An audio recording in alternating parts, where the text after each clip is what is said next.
नमस्कार दोस्तों, आप सभी लोगों का हार्दिक स्वागत, अभिनंदन और आभार। आज हम बात करने जा रहे हैं दशम भाव के बारे में।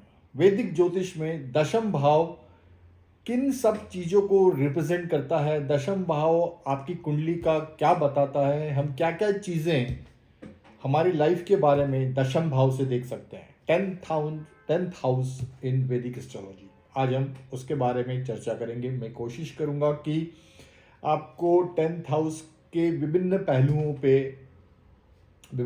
पे दृष्टि डालूं। तो आइए हम बात करते हैं टेंथ हाउस इन वैदिक एस्ट्रोलॉजी। टेंथ हाउस हमारी कुंडली में सबसे पहले इसको हम कर्म भाव कहते हैं। अब ये कर्म कोई भी कर्म हो सकता है, हम जीवन में जितने कर्म करते हैं वो सब टेंथ हाउस के अंदर आते हैं। टेंथ हाउस के अंदर पूरे कर्म आते हैं।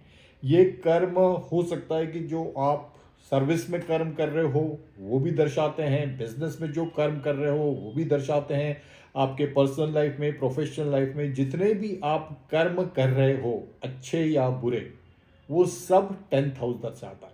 तो टेंथ हाउस इन वैदिक एस्ट्रोलॉजी इज अ कर्म स्थान, कि मैं किस तरीके का कर्म कर रहा हूँ, मैं किस तरीके का आचरण कर रहा हूँ, मैं लीगल आचरण कर रहा हूँ, इलीगल आचरण कर रहा हूँ, मैं सही तौर तरीके अपना रहा हूँ, मैं गलत तौर तरीके अपना रहा हूँ। सो जितने भी मेरे एक्शंस हैं, जितनी भी मेरी एक्टिविटीज़ हैं, वो सब मैं टेंथ हाउस से देखूंगा।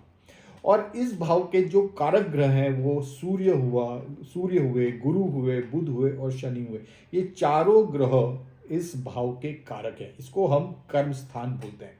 अब वो कर्म हो सकता है कि आपके जो आप जहाँ पे नौकरी करते हो वहाँ पे जो आप कर्म करते हो उसको भी हम उससे भी देख सकते हैं कि आप जॉब में किस तरीके का कर्म कर रहे हो, आप बिजनेस में किस तरह का कर्म कर रहे हो, तो हम वो भी चीज़ इस स्थान से देख सकते हैं। अच्छा, वर्क एनवायरनमेंट, आप जहाँ काम कर रहे हो उस वहाँ पे किस तरीके का एनवायरनमेंट है, फ्रेंडली एनवायरनमेंट है, अनफ्रेंडली एनवायरनमेंट है, कंड्यूसिव एनवायरनमेंट है, आपको सपोर्टिव जो एनवायरनमेंट है वो आपको सपोर्ट कर रहा है, नहीं कर रहा है, उस पर कोई गलत इन्फ्लुएंस है, तो हम ये चीज़ें भी वर्क एनवायरनमेंट भी टेंथ हाउस से देख सकते हैं। वर्क प्लेस भी देखेंगे कि हम किस जगह पे काम कर रहे हैं, बड़ी ऑर्गेनाइजेशन में काम करेंगे, छोटी ऑर्गेनाइजेशंस में काम करेंगे, रिमोट एरियाज में काम करेंगे, कि मेट्रोज में काम करेंगे या फॉरेन कंट्रीज में काम करेंगे, कौन सी प्लेस पे काम करेंगे, वेदर माइनिंग्स में काम करेंगे या रिमोट इंटीरियर्स में काम करेंगे, रूरल एरियाज में काम करेंगे। सो प्लेस भी देखेंगे, टेंथ हाउस प्लेस भी शो करेगा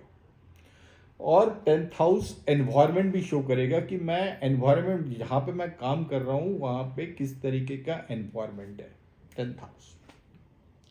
टेंथ हाउस अथॉरिटी को भी शो करता है कि आपके पास अथॉरिटी होगी कि नहीं होगी, पावर होगी कि नहीं होगी, पोजीशन होगी कि नहीं होगी। टेंथ हाउस शो करता है अथॉरिटी, पावर, पोजीशन, आपको प्रसिद्धि मिलेगी कि नहीं मिलेगी, आपको शोहरत मिलेगी कि नहीं मिलेगी। टेंथ हाउस शो करता है फेम आपको मिलेगा कि नहीं, तो ये सब टेंथ हाउस, प्रेस्टीज मिलेगी कि नहीं जहाँ पे आप काम कर रहे हो, चाहे फिर वो बिजनेस हो या सर्विस हो, या अगर आप आपका कुछ पर्सनल इंडिविजुअल स्मॉल स्केल पे कोई काम कर रहे हो, प्रोप्राइटरशिप में काम कर रहे हो, तो उसमें आपको फेम मिलेगा, ये नहीं मिलेगा, ये सब चीज़ें टेंथ हाउस से देखे जाता है। आपको आदर मिलेगा कि नहीं मिलेगा वो भी टेंथ हाउस से देखा जाता है। प्रसिद्धि एक बात हुई, फेम एक बात हुई, शोहरत एक बात हुई, बट आदर अलग बात हो गई। हो सकता है कि एक एजुकेशन इंस्टीट्यूट में पढ़ाने वाला प्रोफेसर के को बहुत ज़्यादा पैसा ना हो या बहुत ज़्यादा प्रसिद्धि ना हो, बट लोग उसका, स्टूडेंट उसका बहुत आदर करते हैं, या एजुकेशन कम्युनिटी में उसका बहुत आदर है, या उसको बहुत अलग निगाहों से देखा जा सकता है। तो इस टेंथ हाउस से हम आदर भी देखेंगे। टेंथ हाउस मेरे को गवर्नमेंट में हायर पोजीशंस को भी शो करता है, क्योंकि सूर्य कारक है इस भाव का। सो अथॉरिटी वाली जो पोजीशन है गवर्नमेंट में, prime minister, president, ministers, chief ministers, IAS officers, IPS, IFS, IRS, सब पोजीशंस जो पावर वाली पोजीशंस है, जो कि डिसीजन मेकिंग पोजीशंस है, वो सब देखी जाती हैं टेंथ हाउस से। टेंथ हाउस से दिस इज ये स्थान आपके पिता का स्थान भी है। फोर्थ हाउस आपके मदर का स्थान है, तो 10th हाउस आपके पिता का स्थान है। 9th हाउस को भी हम पिता का स्थान बोलते हैं क्योंकि वो गुरु का स्थान है। तो गुरु पिता, वो गुरु का भी स्थान है, वो पिता का भी स्थान है। सो हमारे लाइफ 9th हाउस पिता का स्थान इसलिए बोला गया है क्योंकि लाइफ में जो सबसे पहले गुरु होता है वो पिता होते हैं।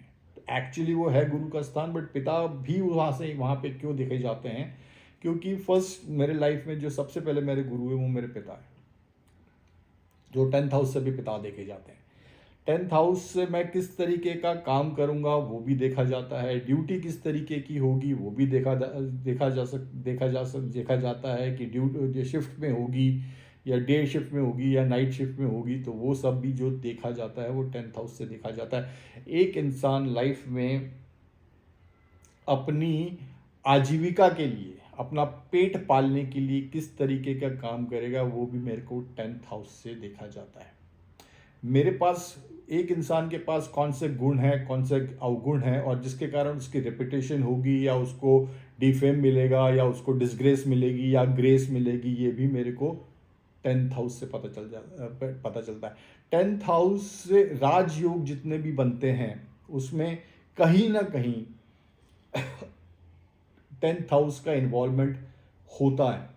अगर 10th हाउस का कनेक्शन 11th हाउस से हो जाए, जो कि आपके विश फुलफिलमेंट का स्थान है, 10th हाउस का कनेक्शन आपके सेकंड हाउस से हो जाए, 10th हाउस का कनेक्शन आपके 6th हाउस से हो जाए, क्योंकि अगर मैं 6th हाउस को लूँ तो ये एक ट्राइन आ जाता है। 6वां भाव 10वें भाव से 9वां है। सो 6वें भाव से ये देखा जाता है, आपके 6वां भाव एक्चुअली आपके कर्म स्थान का भाग्य है। मैं आपका जो 10th हाउस है, आपका जो करियर में भाग्य कैसा होगा, आपका नौकरी में भाग्य कैसा होगा, आपका बिजनेस में भाग्य कैसा होगा, ये मैं 6th हाउस से देखूंगा। सो ये जो पोजीशन है 10th हाउस, इससे बहुत सारे राजयोग भी बनते हैं। अगर इसका कनेक्शन 12th हाउस से हो जाएगा तो हो सकता है कि वो इंसान फॉरेन में चला जाए। 10th हाउस का कनेक्शन 11th हाउस से हो जाए तो हो सकता है कि उसकी विश फुलफिलमेंट हो जाए, वो बड़े ऑर्गेनाइजेशन में काम करे, वो मल्टीनेशनल ऑर्गेनाइजेशन में काम करे। 10th हाउस का कनेक्शन सेकंड हाउस से हो जाए तो हो सकता है कि उसको जो काम कर रहा है उससे बहुत ज़्यादा वेल्थ मिले। सो 6th हाउस से हो जाए तो उसका जो भाग्य कि उसका भाग्य देखा जा सकता है कि इसका जो भी कर्म कर रहा है उसमें कर्म का भाग्य कैसा है। अगर वो कर्म कर रहा है तो उसको उसके फ्रूट्स मिलेंगे या नहीं मिलेंगे, या जिस तरीके के जो वो कर्म कर रहा है, जिस लेवल के कर्म कर रहा है, जिस इंटेंसिटी से जो कर्म कर रहा है, जितनी मेहनत डाल रहा है, उस मेहनत उसी इंटेंसिटी से उसको फल मिलेगा या नहीं मिलेगा, ये 6th हाउस से देखा जा सकता है। सो 10th हाउस एक ऐसा हाउस है जिससे कि बहुत सारे राजयोग का निर्माण भी होता है। आपकी प्रोफेशनल सक्सेस 10th हाउस से देखी जा सकती है। आप में लीडरशिप क्वालिटीज है कि नहीं है इंसान में, ये 10th हाउस से देखा जा सकता है, क्योंकि वहाँ का कारक सूर्य भी है। तो अगर सूर्य का कनेक्शन 10th हाउस से कहीं बन रहा है तो हो सकता है कि उस इंसान में लीडरशिप क्वालिटीज़ हो, उस इंसान में डिसीजन मेकिंग कैपेबिलिटीज़ हो, वो सही डिसीजन ले सकता हो, उसमें पेशेंस हो, उसकी एक साख हो, उसमें एक पावर हो, उसका एक ऑरा हो। 10th हाउस से देखा जाएगा अगर सूर्य का कनेक्शन 10th हाउस से बन रहा है। अगर शोहरत है, प्रसिद्धि है, 10th house, politics 10th house से देखी जाएगी। अगर Rahu for example, Rahu 10th house में बहुत अच्छा मानते हैं, अगर राहु 10th हाउस में है तो इंसान हो सकता है कि पॉलिटिक्स की तरफ चला जाए और उसको वहाँ पे उसको सक्सेस भी मिले। और राहु अगर वहाँ पे अच्छा प्लेस्ड है, उच्च का है या अपनी मित्र राशि में है, तो शो करता है कि इंसान हो सकता है कि पॉलिटिक्स की तरफ चला जाए या बड़े ऑर्गेनाइजेशंस की तरफ चला जाए या फॉरेन लैंड में सेटल हो जाए, फॉरेन में बिजनेस करे, वहाँ पे उसको फेम मिले। So this is all 10th house. अगर मैं बात करूँ कि कोई एक ऐसा नेटिव है कि जिसके पास बहुत ज़्यादा स्किल्स हैं और बहुत ज़्यादा he is very good in education और डिलीवरिंग एजुकेशन, अच्छा पढ़ाता है, अच्छी स्किल्स लोगों को स्किल्स डेवलपमेंट में स्किल्स बांटता है, तो 10th हाउस से ही देखा जाएगा। अगर 10th हाउस पे गुरु का इन्फ्लुएंस है तो गुरु एक मार्गदर्शक है। अच्छे कोचेस, अच्छे मेंटर्स, अच्छे कंसल्टेंट्स, अच्छे काउंसलर्स, ये सब आता है 10th हाउस से देखा जाएगा कि अगर वहाँ पे गुरु का इन्फ्लुएंस है तो हो सकता है कि वो इंसान इन सब चीज़ों में अच्छा हो, अच्छा कंसल्टेंट हो, अच्छा मार्गदर्शक हो, अच्छा मेंटर हो, तो सब उससे देखा जाता है। अगर टेंथ हाउस में बुद्ध का इन्फ्लुएंस है तो हो सकता है कि वो इंसान कॉमर्स वाले क्षेत्र में बहुत अच्छा हो, राइटिंग में बहुत अच्छा हो, बोलता बहुत अच्छा हो, अच्छा ओरेटर हो, अच्छा ओरेटर हो, अच्छा लिखता हो, तो ये सब बुद्ध के अंदर आता है। अच्छी अच्छे अच्छे अच्छे अच्छा अच्छा बोलता हो, तो this all comes under Buddha.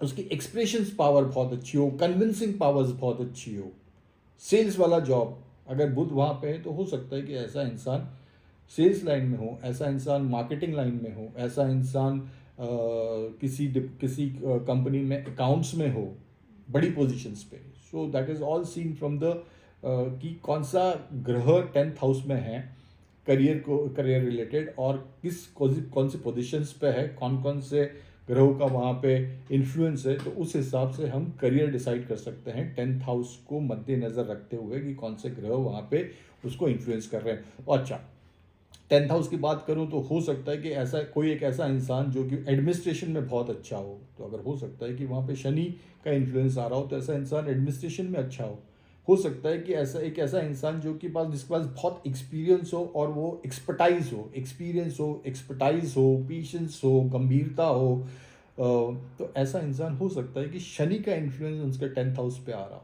तो जितने भी अलग अलग ग्रहों के जिस तरीके के इन्फ्लुएंस होंगे उस तरीके से इंसान के कर्म होंगे और उस तरीके से इंसान का करियर होगा। So this is all scene from the 10th house. So 10th house इसलिए भी बहुत ज़्यादा इंपॉर्टेंस है। अगर अच्छा, स्पिरिचुअल सक्सेस में भी स्पिरिचुअल बेसिस में भी 10th हाउस का बहुत बड़ा इंपॉर्टेंट रोल है कि इंसान कि spiritual basis of worldly success क्या है, वो सक्सेस को किस एंगल से देखता है। सक्सेस को एक इंसान होता है जो सक्सेस को सिर्फ पैसा पैसा शोहरत प्रसिद्धि के हिसाब से देखता है, बट दूसरा इंसान है वो उसके लिए ये सब चीज़ें सेकेंडरी है, बट उसका एक अपने आप में इवॉल्व होना वो ज़्यादा इंपॉर्टेंट है। तो उसको हम ये बोलेंगे कि ये स्पिरिचुअली इवॉल्व हो रहा है ये इंसान। सक्सेस तो लाइफ में है ही है, बट सक्सेस से वो उतना अटैच नहीं है, डिटैच्ड है। बट उसकी जो पर्सनल डेवलपमेंट है, वो जो उसकी इनर ग्रोथ है, जो उसका इनर इवोल्यूशन है, दैट इज़ वेरी इंपॉर्टेंट। सो ये भी देखा जाता है कि ये उसके कर्म किस तरीके से मैं बता रहा हूँ ना, जिस तरीके से उसके कर्म होंगे, जिस तरीके से उसका माइंडसेट होगा, उस हिसाब से उस इंसान की पर्सनालिटी होगी, उस इंसान की पर्सनालिटी ग्रूम होगी। So this is all scene from the 10th house. सोच के काम करने वाला इंसान शनि का अगर इन्फ्लुएंस होगा तो धीरे धीरे काम करेगा, सोच के काम करेगा, डिसीजन मेकिंग अच्छी होगी। 10th हाउस से रिस्पेक्ट भी देखी जाएगी, 10th हाउस से रेपुटेशन भी देखी जाएगी, 10th हाउस से ये भी देखी जाएगा कि आप जो काम कर रहे हो उसका आपको क्रेडिट मिलता है या नहीं मिलता है। हो सकता है ऐसा बहुत से केसेस में होता है कि आप कोई इंसान काम कर रहा हो उसको क्रेडिट नहीं मिलता है। सो क्रेडिट मिलेगा या नहीं मिलेगा आपके कर्म का, या फल मिलेगा या नहीं मिलेगा आपके कर्म का, ये भी हम 10th हाउस से देखेंगे। 10th हाउस से हम ये देखेंगे कि परमानेंसी इन सर्विस, आप जो जॉब कर रहे हो उसमें आप परमानेंट होंगे या नहीं होंगे। एक सवाल जनरली रहता है कि जो मैं जॉब कर रहा हूँ उसमें परमानेंसी होगी, परमानेंट होगा कि नहीं होगा। So this is the house 5th from the 6th house. 10th house जो है छठवा हाउस सर्विस का है, और उससे ये ट्राइन में आ रहा है 5th हाउस। सो वो मतलब 10th हाउस जो है वो 6th हाउस से 5th आ रहा है, तो ये बढ़ावा दे रहा है। सो आप उसमें परमानेंट होगे कि नहीं होंगे, सेटल होगे कि नहीं होंगे, लॉन्ग टर्म वहाँ पे रहोगे कि नहीं होंगे, ये भी 10th हाउस बताता है। एम्बिशन को बताता है, अथॉरिटी को बताता है, आपको प्रमोशंस मिलेंगे कि नहीं मिलेंगे, आप अच्छी अर्निंग करोगे कि या नहीं करोगे, आपको रेगुलर इंटरवल में प्रमोशंस मिलेंगे या नहीं मिलेंगे। तो प्रमोशन, करियर में ग्रोथ, बिजनेस में growth, coordination with business partners, ये आपका बिजनेस पार्टनर का सपोर्ट, ये सब 10th हाउस से देखा जाता है। एडवांसमेंट ऑफ करियर, किस तरीके से आपका करियर ग्रोथ होगा, कौन सी महादशा चल रही है, अगर वहाँ पे जो बैठे ग्रह हैं उनकी महादशा है तो उस हिसाब से कैलकुलेट कर सकते हैं कि आप की करियर ग्रोथ किस तरीके से होगी, कौन से स्टेज पे होगी। या कौन सा ऐसा स्टेज रहेगा कि जहाँ पे ग्रोथ रुक जाएगी. All that can be seen from the tenth house. Appointments जो होते हैं अलग अलग डिपार्टमेंट में, पर्टिकुलरली इन गवर्नमेंट सेक्टर्स, जहाँ पे गवर्नमेंट जो, पर्टिकुलरली इन गवर्नमेंट सेक्टर इसलिए बोल रहा हूँ क्योंकि डिपार्टमेंट्स चेंज होते रहते हैं. आज फाइनेंस है तो कल कॉमर्स हो जाएगा, कल कॉमर्स है तो कोल हो जाएगा, पावर हो जाएगा. तो that also can be scenes कि आपके डिफरेंट डिफरेंट टाइम पे कौन कौन से क्षेत्र में आपके ट्रांसफर्स हो सकते हैं. लोकेशन ट्रांसफर्स भी हो सकते हैं, डिपार्टमेंट ट्रांसफर भी हो सकते हैं. ये सब देखा जाता है. This house can be seen has the this can be seen has religious functions also, कि बिकॉज चौथे घर से ये सातवां घर है, चौथे घर से ये सातवां घर है. सो रिलीजियस एक्टिविटीज़ भी इस घर से देखी जाती है. अगर आप कोई दूर की यात्रा करना चाह रहे हो, आप पिलग्रिमेज में जाना चाह रहे हो आप, तो ये भी सब टेंथ हाउस से देखा जाता है. हॉनर फ्रॉम द गवर्नमेंट, आपको गवर्नमेंट राज सत्ता, राजा से लाभ होगा कि नहीं होगा. सो राजा से लाभ होगा कि नहीं होगा मतलब आज के टाइम में गवर्नमेंट से लाभ होगा कि नहीं होगा. So that is also seen from the tenth house. Foreign में सेटलमेंट की पॉसिबिलिटीज़ है या नहीं है या नहीं है, वो भी हम टेंथ हाउस से देखेंगे. अगर टेंथ हाउस का कनेक्शन ट्वेल्थ हाउस से है और tenth house, twelfth house, fourth house सब इन्वॉल्व है, एट्थ हाउस इन्वॉल्व है, नाइन्थ हाउस इन्वॉल्व है, तो हो सकता है कि आपका फॉरेन में सेटलमेंट के चांसेस हो सकता है.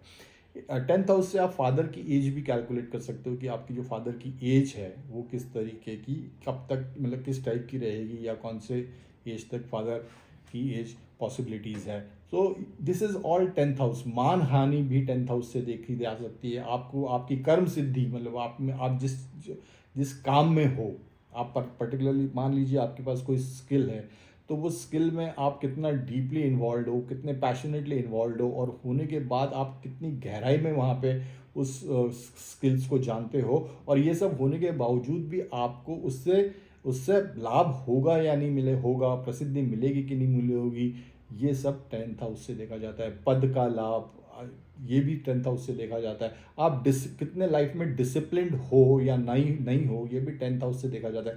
क्योंकि जो टेंथ और 11th हाउस है वैदिक एस्ट्रोलॉजी के, ये शनि के अंदर आते हैं. अगर काल पुरुष की कुंडली की बात की जाए तो 10th और 11th हाउस में मकर राशि और कुंभ राशि आती है, और दोनों राशियाँ शनि की है.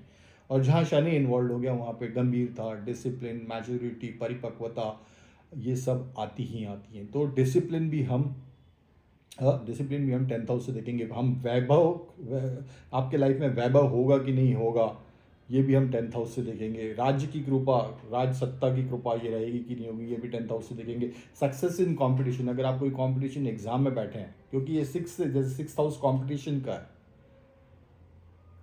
अगर आप कोई कंपटीशन में हो और ये इससे फिफ्थ हाउस आ रहा है, तो कंपटीशन में सक्सेस मिलेगी या नहीं मिलेगी, ये भी मैं टेंथ हाउस से देखूंगा. तो अच्छा, टेंथ हाउस से मैं जो सेकंड हाउस है वो भी, और सिक्स्थ हाउस है, ये दोनों टेंथ हाउस के ट्राइन में आ रहा है. जो सेकंड हाउस है वो टेंथ हाउस से फिफ्थ हाउस है, और जो सिक्स्थ हाउस है वो टेंथ हाउस से नाइन्थ हाउस है. So second house positively impact होगा, जो कि आपके घर का स्थान है, आपके वेल्थ का स्थान है, आपके वाणी का स्थान है, खाने पीने का स्थान है, गेन्स का स्थान है. सो कर्म का अगर टेंथ हाउस का संबंध सेकंड हाउस से हो जाए, सिक्स्थ हाउस से हो जाए, तो ये एक पॉजिटिव साइंस है. तो इतनी सब सारी चीज़ें हैं जो कि टेंथ हाउस गवर्न करता है. तो अगर नटशेल में बात की जाए टेंथ हाउस, तो it is all related to your karma karma karma. किस तरीके के कर्म होंगे, कहाँ पे होंगे, एटमॉस्फेयर किस तरीके का होगा, लाभ किस तरीके का होगा, वो सब आपका टेंथ हाउस शो करता है. ये भाग्य उदय का भी स्थान है. तो आपका भाग्य से जो गेन्स है, नाइन्थ से सेकंड हाउस आ रहा है. सो जो भाग्य के कारण जो आपको गेन होंगे वो भी टेंथ हाउस से मैं देखूंगा. ये फादर का स्थान है, फादर से सपोर्ट मिलेगा कि नहीं मिलेगा, फादर की कृपा रहेगी कि नहीं मिलेगी, बॉसेस आपके कैसे रहेंगे, जो बॉसेस हैं वो कैसे रहेंगे, किस तरीके के बॉसेस मिलेंगे, बॉसेस सपोर्टिव होंगे या नहीं सपोर्टिव होंगे, आपके जो कलीग्स जहाँ पे आप काम करते हो वो आपको सपोर्ट करेंगे या नहीं करेंगे. इतनी सारी चीज़ें टेंथ हाउस से देखी जाती है. ये एक बहुत इंपॉर्टेंट स्थान है करियर को लेके, अपने कर्म को लेके, बिजनेस को लेके, आजीविका को लेके. क्योंकि जब मैं इंसान इस धरती पे आया है तो पेट पालने के लिए कुछ तो कर्म करने पड़ेंगे उसको। वो कर्म किस तरीके से करेगा और वो कर्म उसको किस तरीके से करेगा और वो किस लेवल तक जा सकता है, कितनी ऊंचाइयां छू सकता है, कितना उसको लाभ मिल सकता है, कितना उसको गेन हो सकता है, ये सब चीज़ें 10th हाउस से देखी जाती हैं। So this is all about 10th house in वैदिक एस्ट्रोलॉजी, ऑल अबाउट कर्म, फेम, मनी, गुड और bad. So this is about 10th house. I hope कि ये आपको 10th हाउस पे वीडियो अच्छा लगा होगा। एंड आपको ये वीडियो अच्छा लगा है तो प्लीज़ इसको लाइक करिए, चैनल को सब्सक्राइब करिए और वीडियो को शेयर भी ज़रूर करिए। Thank you so much, bye. Next video में मैं आपको 9th हाउस किस चीज़ को रिप्रेजेंट करता है वैदिक एस्ट्रोलॉजी में, उस चीज़ पे हम चर्चा करेंगे। Thank you so much, bye and take care. All the best to all of you.